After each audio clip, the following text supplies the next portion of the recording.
Bonjour et merci de nous rejoindre pour les perspectives du marché d'aujourd'hui. Thomas va nous rejoindre, puis la salle des marchés, pour nous parler des dernières évolutions. Thomas ?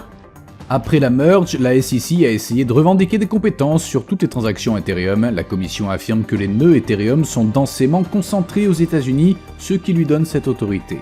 Les prêts du FMI aux pays en difficulté économique ont atteint un niveau record alors que le prêteur en dernier ressort du monde lutte contre des crises simultanées qui ont poussé au moins 5 pays en défaut de paiement et d'autres devraient suivre.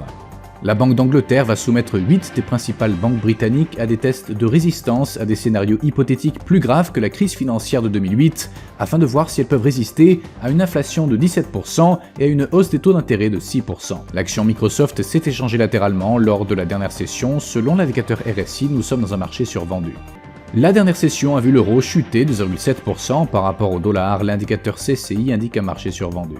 La dernière session a vu la livre sterling chuter de 0,9% par rapport au dollar. L'indicateur MACD indique un mouvement haussier.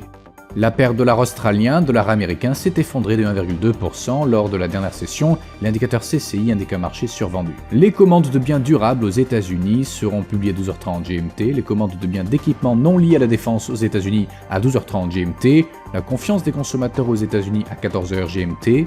La confiance des consommateurs en Finlande sera publiée à 5h GMT, la confiance dans l'industrie en Finlande à 5h GMT, les minutes de la réunion de la Bank of Japan sur la politique monétaire du Japon à 23h50 GMT. Nous espérons que vous avez apprécié nos perspectives du marché d'aujourd'hui. De la part de toute l'équipe, nous vous souhaitons une journée de trading productive. N'oubliez pas de nous rejoindre la prochaine fois pour toutes nos analyses des derniers événements et nouvelles sur les marchés financiers.